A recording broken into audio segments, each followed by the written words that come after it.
that's nice. A/B testing, cause, nice. effect, and uncertainty. Very nice. We will discuss why A/B testing and analytics more generally always involves uncertainty. We will then briefly discuss the causal inference problem and how A/B tests are one of the main ways to help solve these problems. In the course of the talk, we will briefly touch on the types of reasoning, the importance of assignment, and the logic of p-values. Ladies and gentlemen, put your hands together for the one, for the only, for the brilliant, for the amazing, for the almost ready, soon to blow your mind, one and only, friend of all of ours at Superweek. Really, really smart, very intuitive, emotionally intelligent, kind, caring, formerly from New York, but now lives in Texas. Okay, awesome. Matt Gershoff!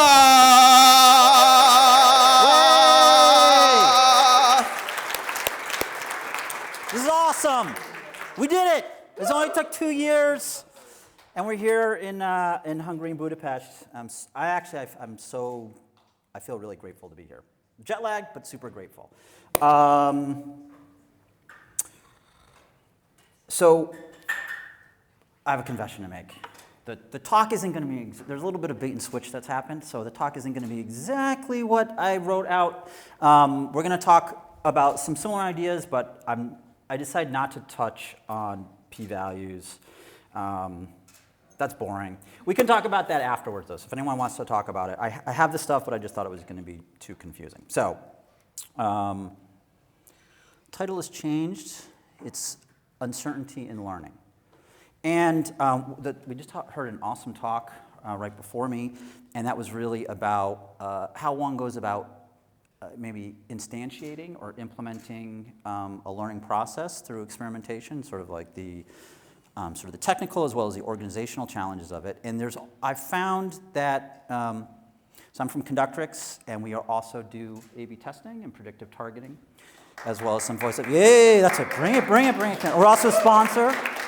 And what I found with our clients is that there's sometimes a little bit, and I think sometimes in analytics in general, and probably in any industry, sometimes there's a sort of a fetishization of the tools and the technologies.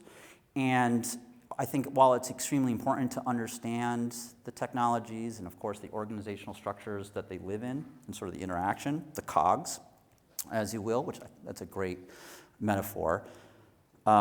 Sometimes I think we forget or we lose track of sort of the fundamental concepts or abstractions that underpin really what we're doing. And so that's what I'm hoping that this talk will address. It's going to be, in a way, an extremely basic presentation, about as basic as it gets. But that doesn't mean it's easy. So this is going to be fatiguing. It's good that lunch is afterwards. But first, round of applause. Give it up. This team, how amazing. How amazing. This year I came a little early. I came on Friday. And I think I came first 2015, so I've seen how much work they do all the time. But this time I really got to appreciate it. Pandemic has just happened, and yet these folks totally did such an amazing job. And I think we should all be very appreciative of all the work they do. And what about AV Club? Yay, AV Club! Nerds. I know it's always like, oh, the data nerds, we're the real nerds. Come on, brah. This is the AV Club. They kill it. So thank you very much for everyone for putting this together. This doesn't happen magically, and I'm really appreciative that we're all here together. It's amazing. So as I said, this talk is really going to be a foundational one, and I want to touch on some very basic ideas, the concepts that underpin and sort of gird our whole learning framework. What is learning? What are we doing in analytics? And it isn't, it may not be pretty, and it's something that you don't see, but it is, you don't have a robust system. Actually, this is really my opinion. You cannot have a robust learning organization, a robust learning process. You can't do proper analytics. You can't do proper, it's very difficult to do proper analytics,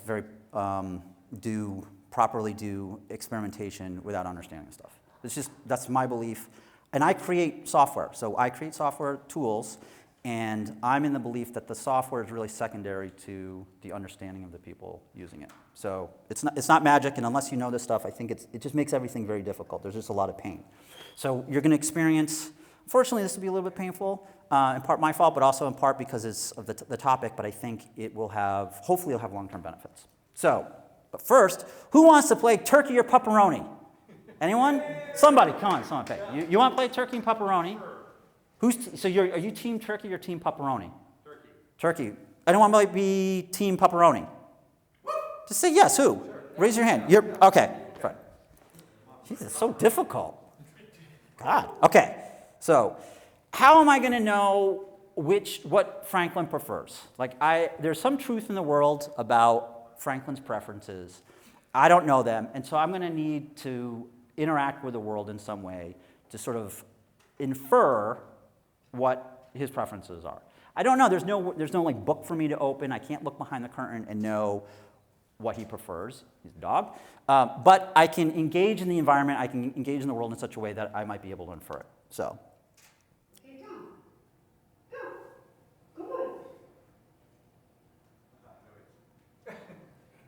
Okay, so that one, that's Team Turkey one side, but we have to remember our experiment could be, we don't know if we're inferring whether or not it's turkey or pepperoni, or maybe he just strictly prefers going to the right. So we had to mix it up, and so it's a multi-factor experiment. And so let's see whether or not he prefers right or if it's turkey pepperoni. It's turkey. Okay, so if Team Turkey wins, okay, and so what do you get? You have your choice of M&M's or Hitchhiker's Guide to the Galaxy. M&M's, I already have it. All right, so we got M&M's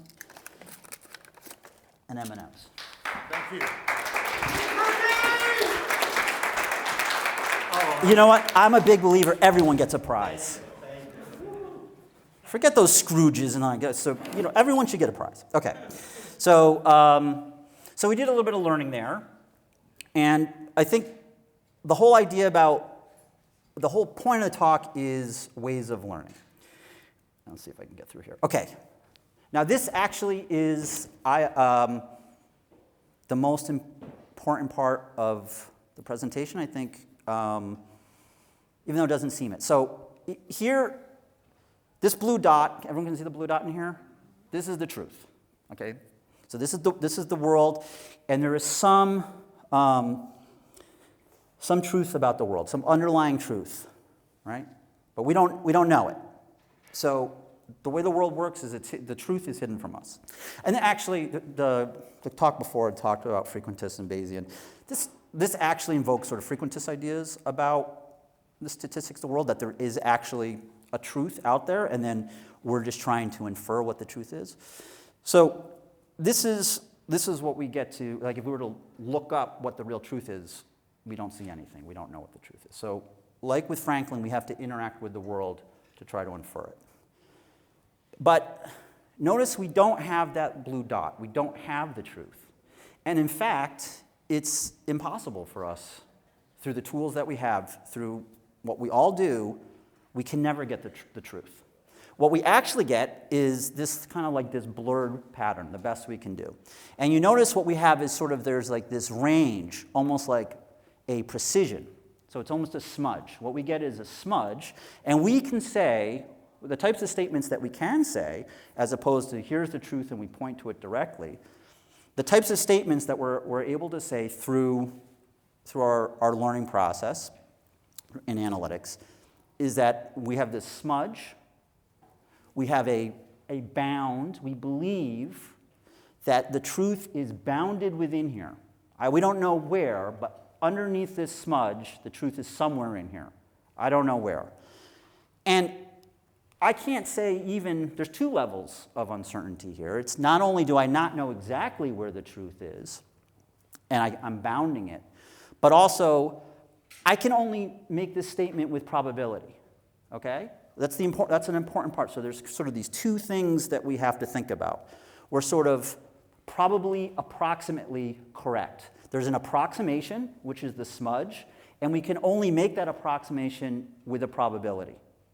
And this is the mental image that I have something like this in my mind whenever I'm thinking about really anything, like any of the work we're doing, is that this is what we get. And I think this is part of the disconnect. I hate using that word disconnect, but this is, I think, a conceptual problem sometimes between, or friction between people in analytics and the organization, which is they think they're going to get that point. They think it's possible to get that point, but this is really all we can provide. This is really all that this type of reasoning that we employ in analytics can provide. And so this is extremely important to keep in mind. Okay, so what we were able to learn is both imprecise and uncertain. So there's two types of this uncertainty. There's a bound, and there's a probability associated with the bound. So, kind of question. It's going to be question time again. What do you think is the main task of analytics? We're all in analytics here. What do some people think is like the core of it? This is the hand, yep. To analyze the data. To analyze the data, okay. To get answers, good. Get results. Get results. Find ways to drive more revenue. Okay, find ways to drive more revenue, okay. Knowledge. Knowledge, good. Grab the right data. Grab the right data, okay. Choice of decision, good, okay. Oh, there's Tim Wilson over there. Support decisions. Support decisions. Break stuff down. What? Break stuff down. Break stuff down. All right, okay. That's when you're actually using a. You get a prize for that. That's not what I was going to use, but like that. Do you want Hitchhiker's Guide to the Galaxy or M&Ms? I already have the book. Yeah, you do. All right. Well, your M&Ms are right here. I would chuck it, but the lid is not very good for that.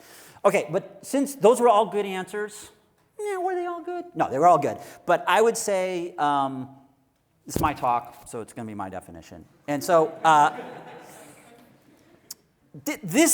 So there's all this stuff that I'm not saying this is not important. Definitely not saying that. But this is like a lot of the stuff that we always wind up talking about. And it's easy, and it is not unrational. It could potentially be rational to spend a lot of time on this. In fact, the majority of your time on any one of these things. It's not that it's not rational. But I think we sometimes forget about what the core is. I think even like today, the talk before, we talked about sample ratio mismatch. We're going to talk about that just a little bit. About the issue is not that the distribution isn't even. The issue is really about causal. The sample ratio mismatch, which is really when you check to see that the probability distribution that you're applying your treatments to is equal. The actual probability distribution is the same as the expected one. It's really about the core problem of causal inference. So that's important, but it's only tangentially important. In of itself, I don't care about that. In fact, I hate talking about that. And I have software, and we have software, and our software automatically checks that and everything. But that's just like a technical detail. The Bayesian frequentist conversation, kind of interesting. It's a little annoying after a while. In a lot of cases, it doesn't really matter. Attribution, all this stuff. We always talk about all this stuff. Sequential tests versus fixed horizon, whatever. A lot of it is second, third order stuff. P-values.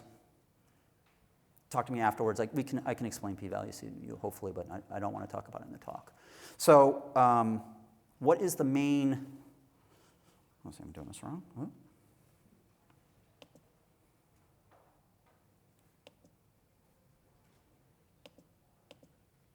I'm not sure if the thing is frozen.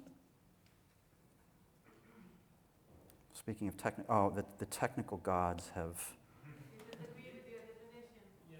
Huh? Keep us in suspense. Yeah.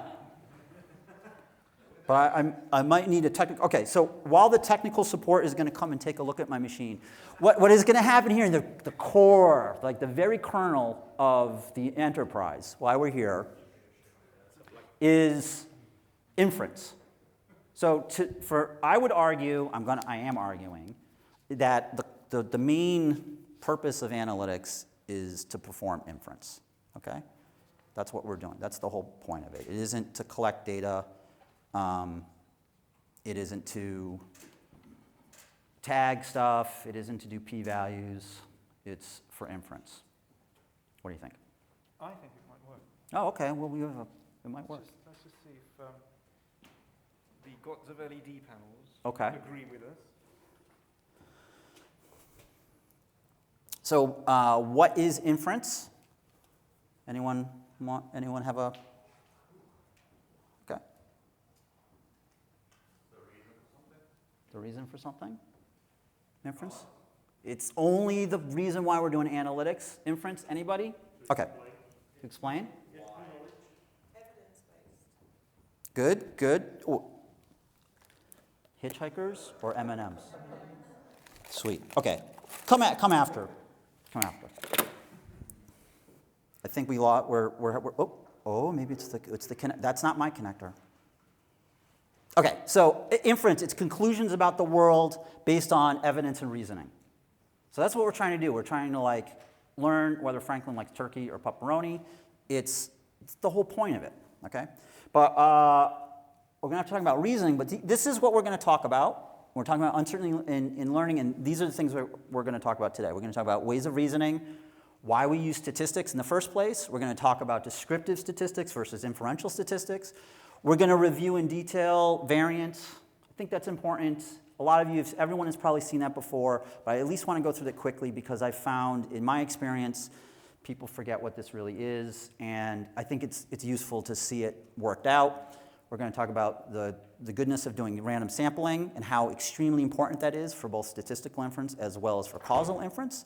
We're going to talk about the standard error of the mean. That's the way we're going to do, that's how we're going to apply our bounds on our smudges. So that's how we get our smudges, is the standard error of the mean or the standard error of the estimate.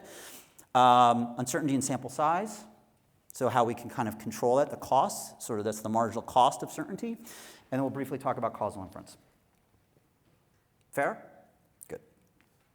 If we have time. Okay, so reasoning. Astrid, you here? Okay, good. So we have a philosopher in the house, so I'm a little anxious, very anxious. But I'm not going to use formal definitions here. I'm just going to use, I think, what are useful just for me for telling the story. I think there's really two types of reasoning. There's deterministic reasoning, where we're not making probabilistic statements, and then there's probabilistic. Most of analytics, not all of it, both are very important, but most of the work we do in analytics is this probabilistic reasoning.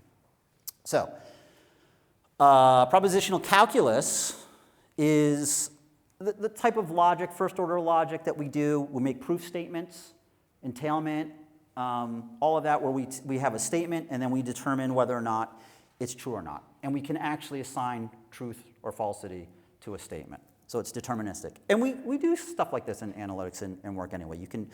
This kind of helps guide how we do the statistical work, right? We do our logic. But we're not going to focus on that today. But that is a form of reasoning and inference. And then statistics, which is what we all work on. So inferential reasoning, there's the sort of the logical stuff. We're going to do logical proofs, true or false, and then statistics. And all we can do with statistics is we're going to make statements about the world, but there's going to be, with some degree of precision and a probability of it being true. It's a completely different type of statement than we can make with our logical framework. And if you wanted to learn more about the logic, we have our resident philosopher here, and so if you want to know more about it, don't come to me. She's right over there, and she's more than happy to explain it all to you. She said it. She told me before she'd love to do that. Okay, so statements with a degree of precision and some probability of being true. That's kind of confusing. What does that mean? And I just think confidence intervals. Really, that's what it is. It's a confidence interval. A confidence interval is exactly this, right? A confidence interval is we have some interval, we have some bound, we've bounded what the true value is likely to be within, but we can't say with certainty. So it's with some probabilistic statement around it. With some probability, it's within this bound. Which is related to anyone, machine learners in here? Machine learning? Duh, over there. Where? Someone? Okay, for raising your hand, you want M&M or you want hitchhikers? Oh, awesome. Machine learning. Okay. So this is kind of like, you know, you're doing as machine learning, you're doing induction, and this is very similar to like the logic of pack learning, probabilistically approximately correct, right? So it's like that. Okay, and then within statistics, we've got two types, descriptive and then inference. And then we're going to have some additional assumptions that we're going to need to add on top of our statistical inference formalism in order for us to make causal inference. And that's why the sample ratio mismatch always comes up. It's not because of unequal, it's because of, we'll talk about confounding. Okay? Any questions? Cool? Good? Okay. Quick stats review. Make it quick. Okay. Quiz. Well, I have a cup of coffee and I want to know what the temperature is. Okay? Do I need statistics for this? No. I'm just going to measure this one thing. Okay. So I have 2 cups of coffee. Do I need to know statistics to answer this question? No? No. M&Ms. Come up for them. No, you don't. All right. So what if, though, I have this collection of coffee, and just this collection? I only care about these 1, 2, 3, 4, 20 cups of coffee. It should be 18 real, but this 20 cups of coffee. And I want to talk about these 20 cups of coffee. Would I want to use statistics, perhaps? Yes. Yeah, why not? Okay. Yes. We want to describe it. We're going to use descriptive statistics here because we're going to describe a specific collection. It's this collection I care about. I'm not going to talk about anything else outside of this collection. We're going to use descriptive statistics for that. And so think about anyone who's like into sports, like, did Tom Brady retire? That's American football. He's a quarterback. No, anyway. Statistics? So you might use descriptive statistics to say who is the best women's tennis player. Is it Martina Navratilova? Is it Venus Williams? Whatever. You'd look back, like the data already exists. We're not talking about anyone new. We're not going to talk about their performance in the future. We want to just evaluate and see who had the highest win rate or whatever. That's descriptive. We're not talking about how they're going to perform in some unobserved experience, like in the future. Okay? I know this is obvious, but it's going to get a little bit more detailed. Okay, so let's just go through the basics of our main statistical measures. Okay, so here's our coffee, and I've just sort of ranked it based upon their temperature at Starbucks. Hey, does anyone remember, this is an American thing, back in the 80s, I think, McDonald's coffee, there was a woman who went to the drive-thru and... Stella. Stella, okay, of course you know about it. So, and she put her coffee in the drive-thru, and she put coffee, and she was wearing shorts, and she put it in between her legs as she was about to drive out, and it spilled, and she got like third-degree burns. It was like crazy, because they used to have the coffee at like almost boiling. And she sued them, and people like gave her a hard time. I was like, oh, that's ridiculous, but the coffee shouldn't be boiling. That's nuts. That's crazy. Anyway, okay. So anyway, this is none of the coffee is boiling. It's around 88 Fahrenheit. No, 88 Celsius. Okay. So what's the mean? All you do is you average up, you add up all the temperatures, and you divide by the total. Yeah, we get that. So we have the mean. That only works if you took the sample at the same altitude. Huh? Let's assume that's sea level. It's not a sample. This is the population. You weren't listening. I said this is the population. It's not the sample. It's not. It's the same. It's from the same place. It doesn't matter. It's this cup of coffee. Yeah. Huh? I don't know. Yeah, there's measurement error. Okay, let's get it. There's a lot to get through. There's enough with the peanut gallery, the riffraff. Okay. There'll be plenty of time for jibber jabber later. Okay. So I just want to get through variance. It's important. This is something that's because if you don't understand this, it's very difficult to properly do A/B testing and really any inference. So here we have we have two populations. One, they both have the same mean, but they're spread out differently. Okay, so in a way, variance is almost like the error. Like if I wanted to explain any individual unit within a collection, I might want to know how good is the mean as a predictor or a describer. Like how close is any unit going to be towards the mean? Here it's perfect. There's no variance, and here there's some spread. Okay. I know this is obvious, but let's just, we're going to build. There's going to be build. Okay. This is the calculation for the variance. This is probably familiar, but I want to go through this because this is also something that when we're trying to present confidence intervals and people are thinking about everything, they don't really know where this comes from a lot of time, and people get quite confused. So the way it works is first we're going to subtract the mean value out of every individual unit within the collection. Okay? So here we have all of our temperatures, we have our mean value, and then we have our differences. Now, I don't know how many people know this, but if you were to sum all these up, that adds to 0. So you're not, in a way that you can think of the variance as almost like the average variability. It's like on average, how far is each individual unit from the center, from the expected value, from the mean. But that doesn't really work because on average, it's 0. They're all, on average, they're equally, it's 0. So we square it, and this is similar to, for the machine learner, this is, it's like if you're using quadratic loss, okay? So the next thing we do is we square this whole thing, and we calculate all the differences squared. And notice something, the ones that are closest to the mean, very small, very small square difference. But the ones that are furthest away are way bigger, right? So there's almost this quadratic loss. It's like you're very penalized for being further away. Okay, so outliers, this is where when people talk about sort of outliers and the effect of outliers on the analysis, it's because of this, because you're squaring the loss. There's other losses, there's other differences you could use. There's Huber loss, there's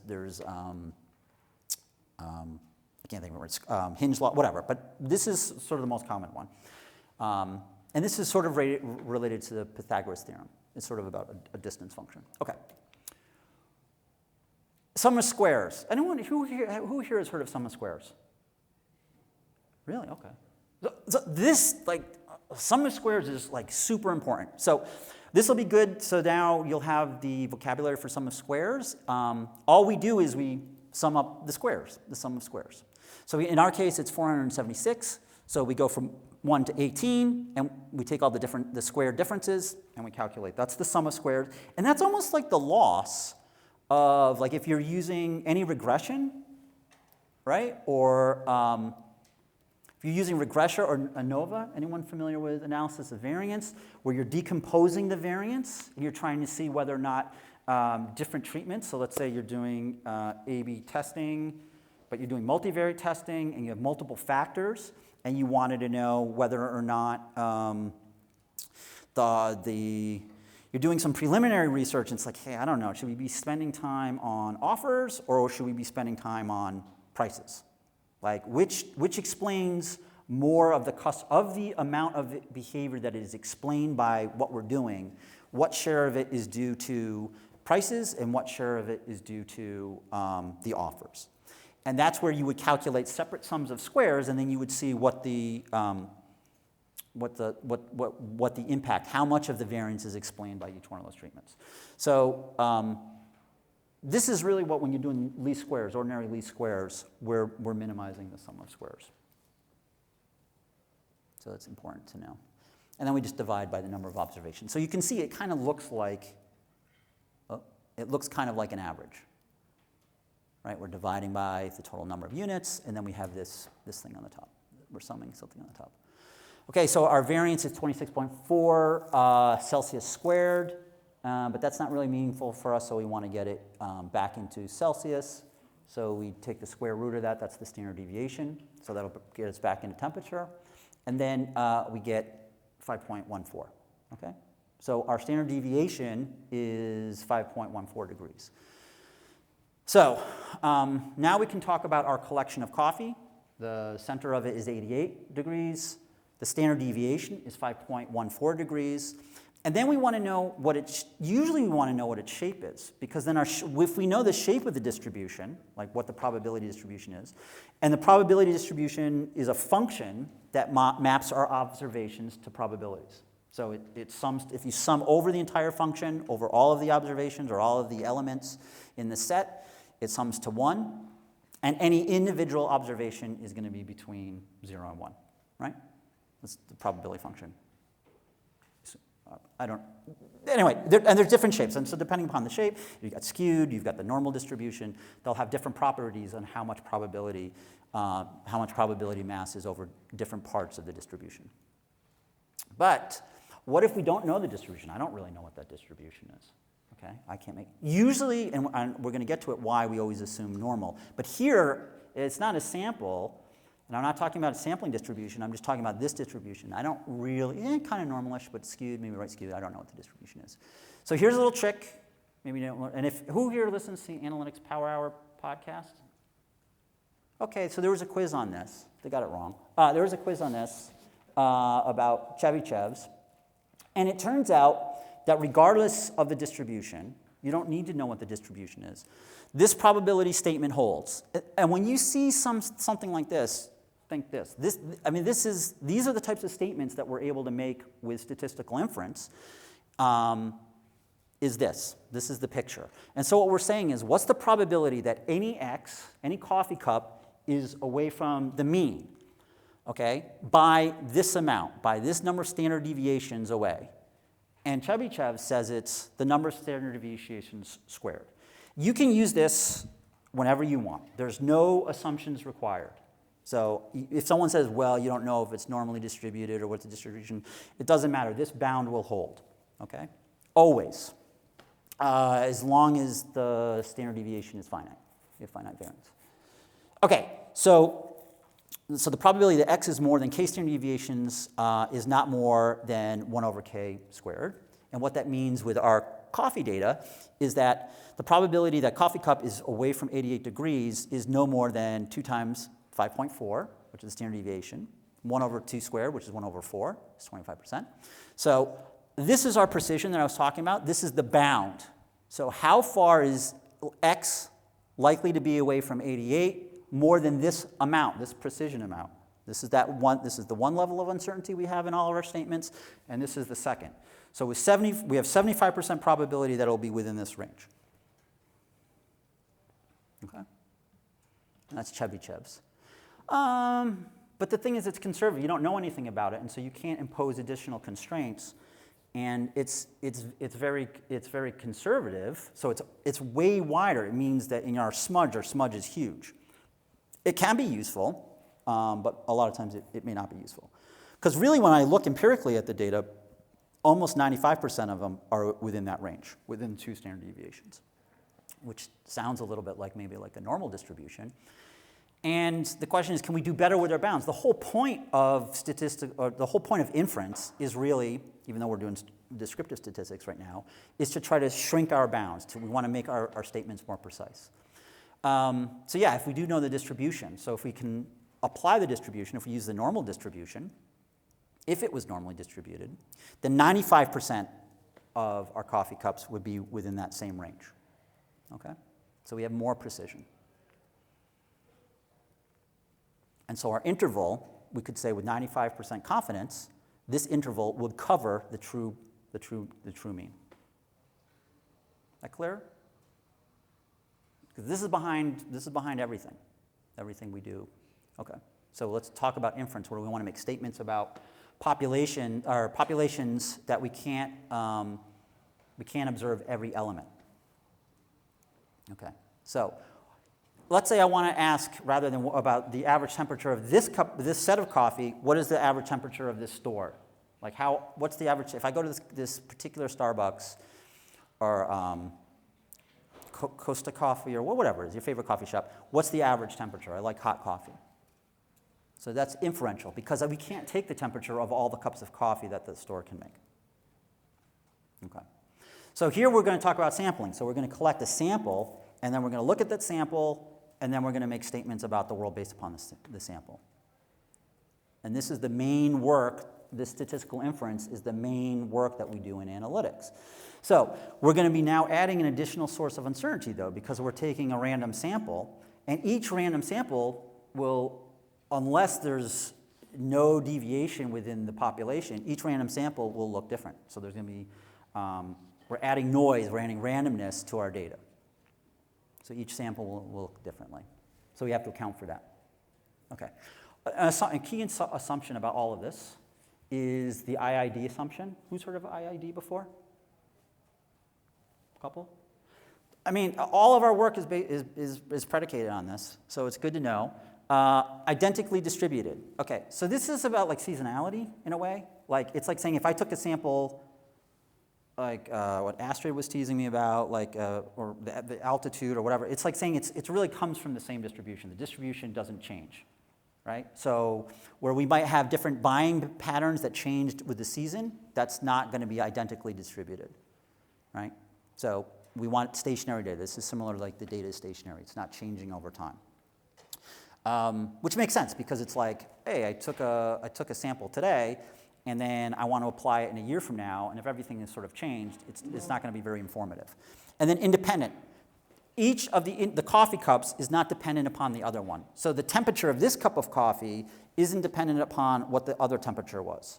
And that could be the case, let's say, if they like packed all the coffee close together, and maybe, or maybe they put a very cold cup of coffee next to the other cup of coffee that you drew, it would cool that one down. So in a way, they would not be independent. So here, this assumes that every individual element in your sample is independent of all the other ones. They're not somehow related or clustered. Okay? So this is a key takeaway about all of the work that we do. Okay, so sampling. So I have two samples here, and they have slightly different data, so they have different means. So we get all this.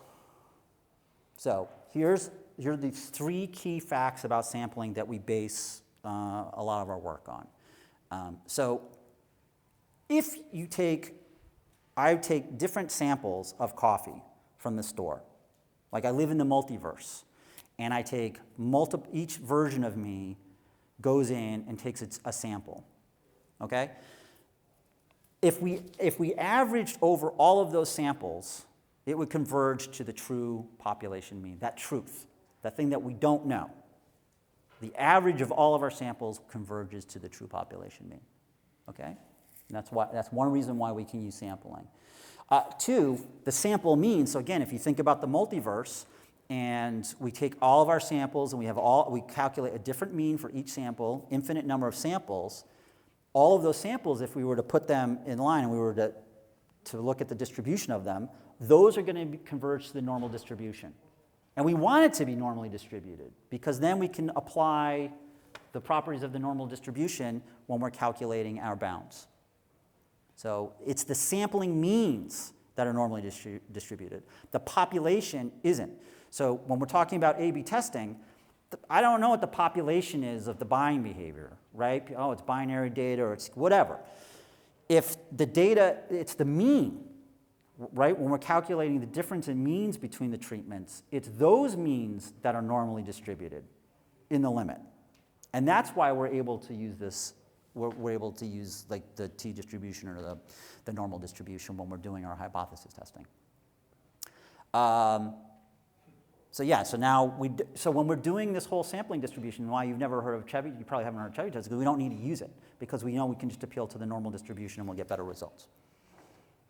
At 3, so the variance of our sampling distribution shrinks, so it gets tighter. Again, we can make better statements as we increase n. So that's why often in A/B testing we're talking about getting a larger sample size. We increase so you can have a better, either decrease the minimum detectable effect, you need greater sample size, that's that precision that we're talking about, or you decrease the probability of it being wrong, the significance, that's the probability. So that's the trade-off. That's why, the reason why we do all that is because as we increase the sample size, it decreases the variance of the sampling distribution. So it looks kind of like this. If in your mind's eye, here's that true point that we don't know. And then we draw from it. We take samples. So here's one sample of 1,000 cups of coffee. Here's another, whatever. We take all these. In our mind's eye, we can take all of these different samples. And because of random sampling, they'll all be slightly different. On average, they'll all be slightly different. But they'll all converge. The average of these will be centered on the true mean. This is the grand mean. This is the mean of the means, of the sampling mean. So if we were able to live over the universe and average up all of the mean values of our samples, we'd have a mean of the mean, sort of a grand mean. And that mean of means, of empirical means, is equal to the population mean. And it will be distributed normally.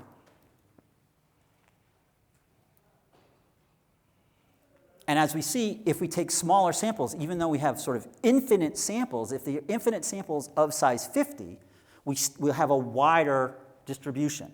If we take samples of 200, we'll have a narrower distribution. Okay, so that's what we're going to want is some measure of that distribution. And as we see, there's diminishing returns. So the variance, as we have small sample size, like if we only have 25, 50, 100, 1,000, whatever, we're over on the left-hand side there. And then the standard error, the variance of our sampling distribution decreases as we increase the sample size. But there's diminishing returns. So like each 100 that we get reduces it by half as much, approximately. So that's why it gets costly when you're running A/B tests. As like your clients might come to you and say, "Oh, I want a very precise precision, a minimum detectable effect," and it's like, "Oh my God, it's going to take 3 months." But if you increase it by twice as much, you reduce by like a factor of 4 how long you have to run the experiment. Maybe it's only a week, and it's because of this idea here. Okay, so the standard error. And it's called the standard error because it's almost like the error, like how far my sample mean is going to be from the truth. We approximate it by using, this really should be the sample standard deviation over the square root of n, which is the size of our sample. So again, this distance, this standard deviation of the sampling mean is the standard error. And we can calculate it. And we calculate this whenever we're doing A/B testing or when we're doing any confidence intervals. This whole infrastructure, this whole logic underpins all of the work that we do. So there's two, and I like having the equations here because it tells the story. It says, okay, I really want this thing to be small, right? Because this means my sample has a very precise estimate of what the true value is. So this thing I want to be small. So this is one source of variation, which is sort of the natural variation within the population. So this is how much variability is in the population. But that's fixed. This doesn't change, right? Because remember, we have our IID assumption. So the variance, the underlying variability in our population distribution is the same. So this is just like a fixed number. And then here, as this increases, this gets smaller. But this is like a control variable. Because we can control n, we can pay for n. So as we increase n, that whole thing gets smaller. And what we want is that thing to be as small as possible, given the cost. So you can almost see this cost-benefit analysis is like, what's the benefit of having greater precision with respect to the cost of collecting the data?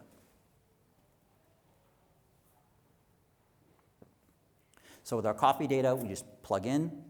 We just have our standard deviation. We have the number of samples. And so now we have the standard error. So the standard error of the sampling mean. So I want to do inference. I have my collection of 18 cups of coffee, and I want to predict what the average temperature is of that Starbucks, of coffee that I haven't seen before.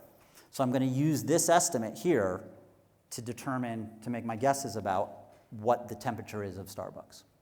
But instead of Starbucks, it's a trivial thing. It's like, this is like what we're doing in A/B testing, right? We want to predict what's the treatment effect going to be of our intervention, whatever the intervention is. Okay, so we're going to use from fun fact 2, sampling fact, that the distribution is normal. And so I know how much probability mass sits within 2 standard deviations. Whatever, 3 standard deviations, whatever you want to use. So we have our standard errors. Let's just use 2. And so we know that about 95% of the elements will live, the sample means, 95% of the possible sample means if we lived in the universe would be within this area underneath here, will be between these ranges.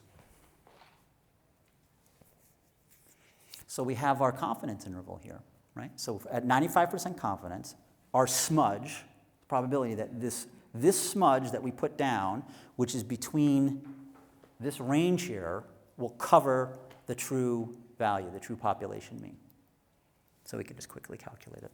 So this is our confidence interval, which is like the smudge with the probability. Okay. So the statement of the descriptive, we say what the coffees, the average of these coffees is 88 degrees.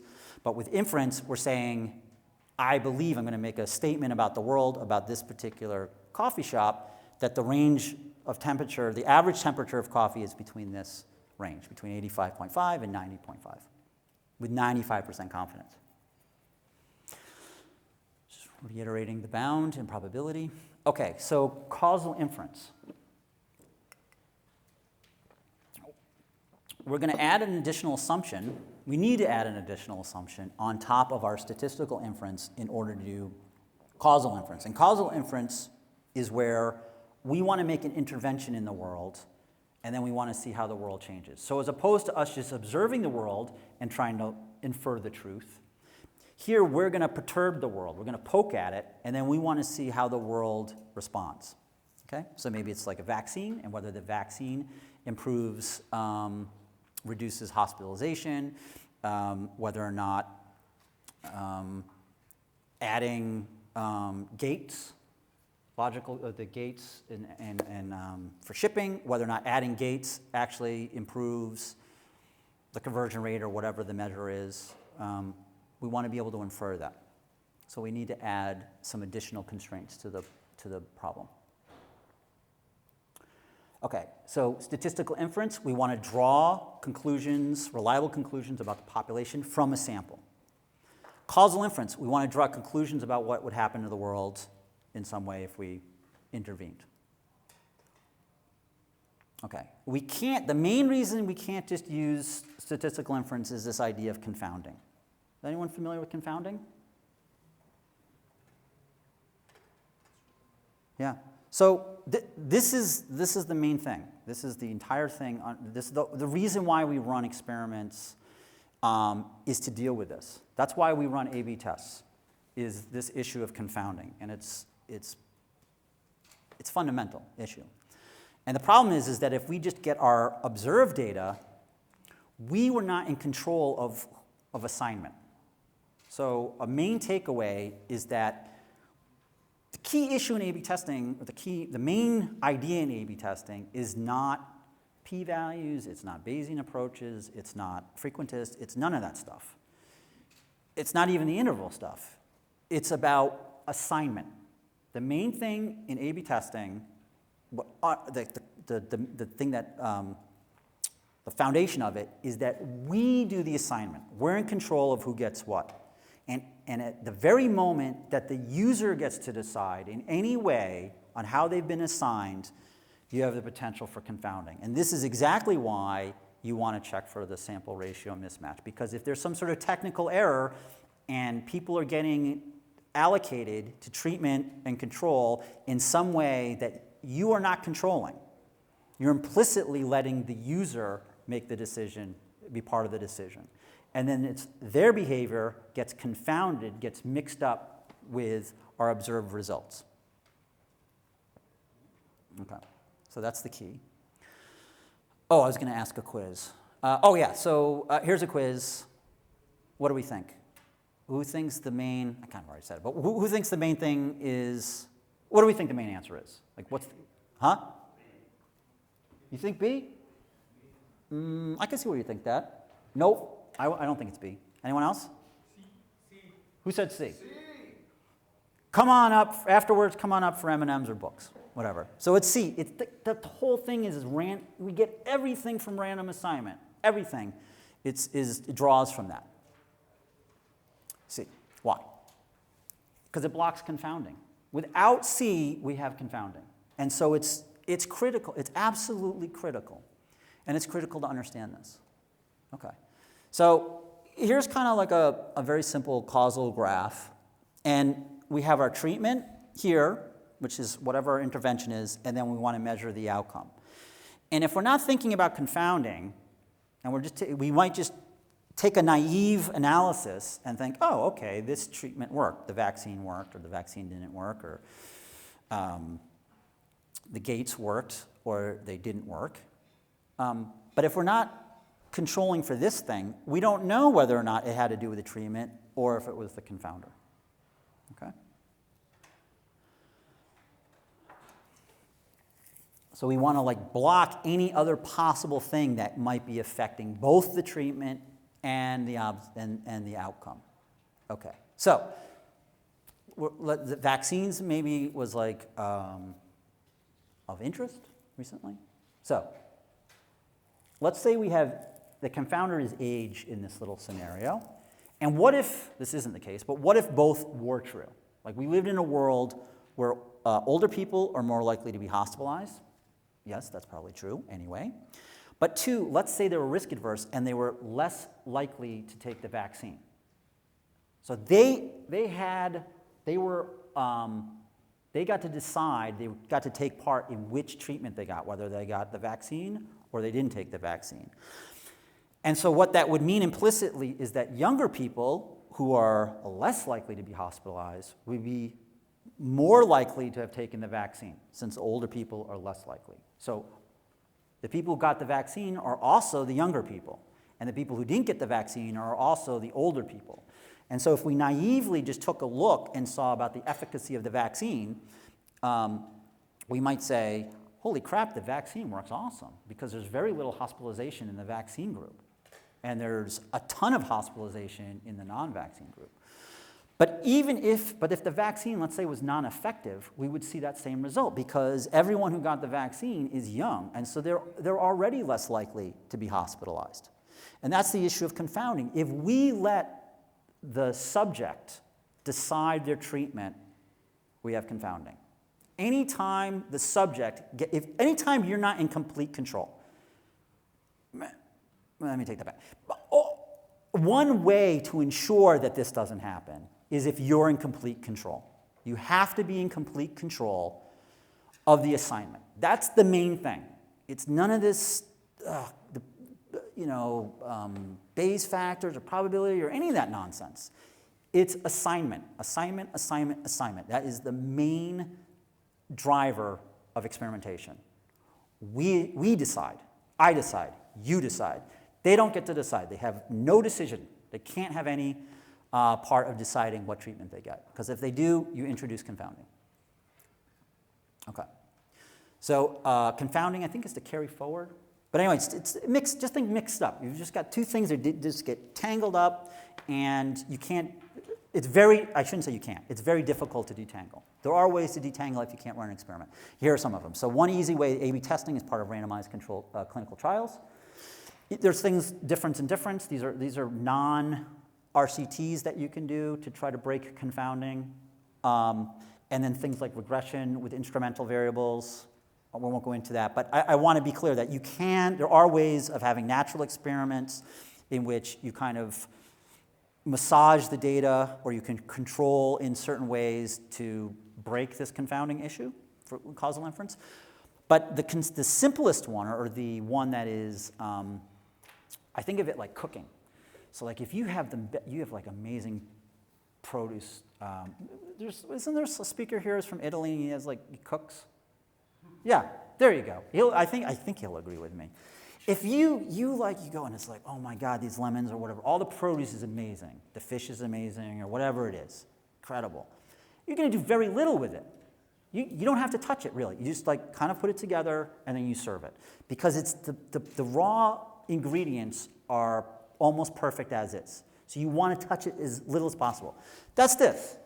You don't do anything. As long as you get the data is good. We explicitly collect this data. We're in control of how it's collected, as I said, of the assignment. So we have to do the least analysis here, the least cooking. Don't touch it, you're going to ruin it. This other stuff, it's like, it's a little tired. It's like it's not so great. The thing is that this is old. The produce is a little old. You're going to have to use your technique. You have to be a good cook. You still can probably make something really good, but its technique really matters. This is technique. There's a lot more technique here. So one is about quality of ingredients. That's here. You get the best ingredients here. You have to do the least analysis. Not as good ingredients, you have to have excellent technique. And even then, you might be able to. But most people couldn't make something good out of a lot of the junk that's in there. So if you got junky data, it's going to be very difficult, even if you have some of these more advanced techniques. Okay, so we want to block age.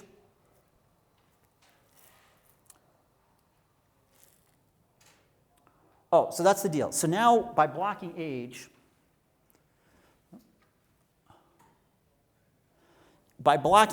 and when we're controlling vaccine, now age is uniformly distributed. Now we have IID samples, right? Because now the vaccine sample and the control sample are drawn from the same distribution. They're independent from one another. At least for an RCT, they're independent. I was going to talk about it, but I don't know if we have time. There's clustered experiments. There's clustered RCTs where we don't have the independence assumption, but we can still deal with it. But here it's IID, so we just go back to our sampling. We don't have to do anything. The fact that we've broken this, we don't have to do anything complicated. We just have 2 random samples or 3 random samples. We calculate the standard error of each, just like we did before. And then we see our 2 smudges, see if our 2 smudges overlap. If they don't overlap, then we can make some conclusions that the vaccine has efficacy or it doesn't. So, for A/B testing, the key idea is we're really using random selection via assignment. We're making the assignment. By doing the assignment, we ensure that they're drawn from the same distribution. We impose the IID assumption between the 2 samples, or 5 samples, or whatever, the K number of interventions you want to have. Then, so that's the first bit to bring us into causal inference land. It helps us for causal inference, and then we're going to apply our statistical inference. All that stuff I was talking about using the standard error and calculating our bounds, our probability, our confidence intervals. And that's isomorphic to hypothesis testing. Confidence intervals and the p-values and whatever it's really the same thing, but just different ways of looking at it. And we can talk about that offline if we'd like, and then we can do causal inference. Okay, so random selection blocks confounding, allows us to use our sampling facts. So this is what we talked about. Okay, that was kind of a lot and kind of a little, depending if this is stuff you're all familiar with. Any questions?